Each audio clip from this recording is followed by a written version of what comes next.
All right. Hey, everyone. So you scored that interview. Congrats. And you're smart enough to want to be really prepared, not just, winging it. That's where we come in your deep dive team. We're diving into this awesome guide today from an English learning podcast. And it's specifically for non-native speakers. So, Oh, cool. yeah, it's got all these tips like it says body language can be just as important as what you actually say in an interview. It's true. Really? Think about it. You could have all the right answers, but if you're slouching, avoiding eye contact, it just sends a totally different message. You're not really selling yourself, are you? Exactly. Okay, so first things first, pre-interview prep. I know, it sounds boring, but this is where you build that foundation of confidence. Absolutely, yeah. Yeah. It's like, imagine you're going into a coding interview. If you've taken the time to research the company's tech stack, their recent projects, you're going to walk in feeling so much more prepared to answer those technical questions. Right. Like you actually get what they're all about, not just reciting generic answers. So beyond just reading up on the company, this guide suggests really dissecting that job description. Yes, because that's your roadmap. It tells you exactly what they're looking for. And if you can connect your experiences to those specific requirements before the interview, you're going to be so much smoother and more confident in your responses. Oh, that's such a good point. It's like having those aha moments beforehand Yeah. instead of trying to come up with them on the spot under pressure. Right. Exactly. And, when you walk in feeling prepared, your whole demeanor changes. You're not just reciting facts, you're telling your story. And interviewers pick up on that authenticity. Okay, so pre-interview prep check. Now let's talk about some of those classic interview questions, starting with, tell me about yourself. It's like, where do I even begin? It's the ultimate elevator pitch, right? You want to give them a snapshot of who you are professionally and why you're excited about this opportunity. And this guide actually gives a really nice structure. Start with, my name is your name, and I'm a your profession. I've been working in industry for X years, and I have experience, and mention your key skills. Ooh, I like that. It's concise, but it gets the point across. And it highlights your key skills right off the bat. Exactly. And then you wrap it up with, I'm excited about this opportunity because your reason for wanting the job. So you're showing them not just what you've done, but where you want to go. Okay, that's way better than just rambling about my entire resume. Now, the question everyone dreads, what are your weaknesses? How do we answer that honestly without sounding like we're totally unqualified? Yeah, it's a tough one. Honesty is key, but it's all about framing it positively. The guide suggests saying something like, one area I'm working on is your weakness, but I've been actively trying to improve by actions you're taking. Oh, that's a really good approach. You're acknowledging the weakness, but also showcasing a growth mindset. Like you're not just accepting it, you're actively working on it. Exactly. And that's a quality employers really value. It shows you're self-aware and that you're committed to continuous learning and improvement. I bombed this question in an interview once. I totally froze and said, I'm a perfectionist, which is such a cliche. Now I realize I could have said something like, I sometimes get too focused on the details and miss the bigger picture, but I've been working on improving my time management and delegation skills. That's so much more genuine and actionable. That's a perfect example. And it shows that you've learned from your experiences and are actively working on becoming a better professional. Okay, so we've got our answers structured, but just having them in our heads isn't enough, right? Definitely not. Practice makes perfect, especially for non-native speakers. It's like anything. The more you practice, the more comfortable and natural you'll sound. The guide even recommends, recording yourself answering common questions and then listening back. It's like having your own personal coach, but free.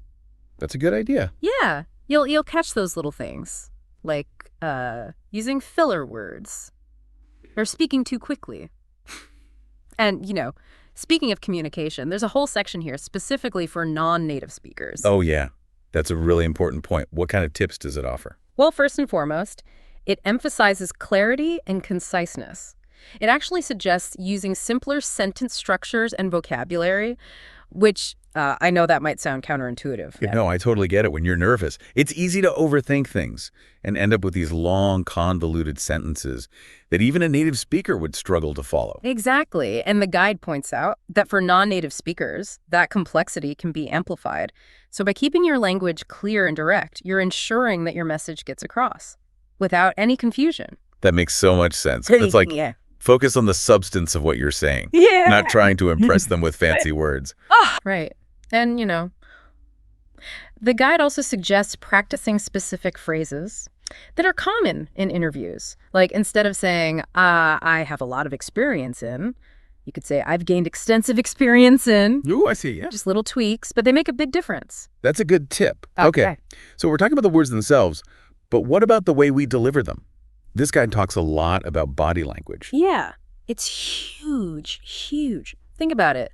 Have you ever had a conversation with someone who was saying all the right things, but their body language was totally off? Oh, yeah. Like avoiding eye contact, slouching, not really engaging with you. Yeah. It makes you feel like they're not really listening. Exactly. And in an interview setting, that can be a deal breaker. Makes sense. So the guide emphasizes things like maintaining good posture, sit up straight but not stiffly, make eye contact but don't stare them down. It's all about finding that balance. Okay.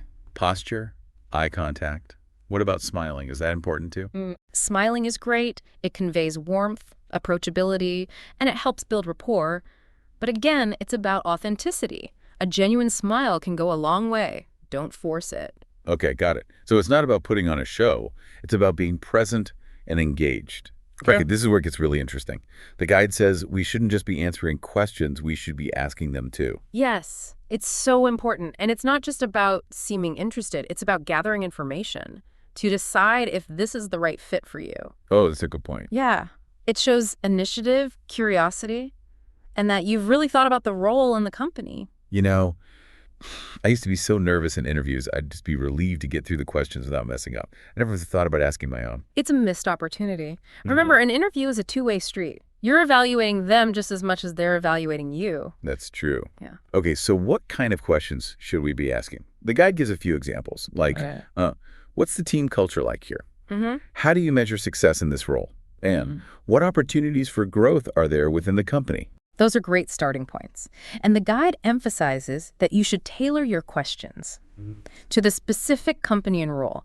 That's where your pre-interview research comes in handy. Right. For example, let's say, based on your sources, you're interested in a software development role. You could ask about their development methodologies, the technologies they use, or specific projects you might be working on. Ooh, I see what you mean.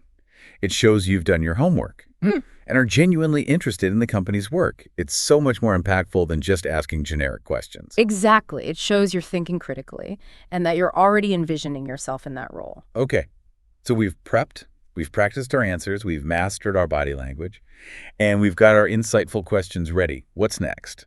The follow-up. It might seem like a small thing, but sending a thank you note after the interview can really make a difference. I'll admit I've sometimes been guilty of, skipping the thank you note. But you're saying it's more than just a formality. Oh, way more. It's a chance to reiterate your enthusiasm, highlight key points from the conversation, and just reinforce why you're a perfect fit. It shows you're genuinely interested and that you value their time. Plus, it keeps you top of mind as they're making their decision. I'm convinced. Do you have any tips on what to write? The guide actually provides a really helpful template. Let me see if I can find it. Okay, here it is. Dear interviewer's name, Teco. Thank you very much for the opportunity to interview for the job title position. I really enjoyed our conversation and learning more about company name.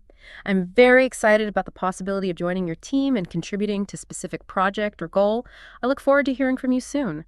Best regards, your name. Wow, that's short, sweet, and to the point. I like that it mentions a specific project or goal that shows you were really paying attention. Exactly. And it gives you a chance to reiterate your passion for that particular aspect of the role. So, yeah, remember, personalize it.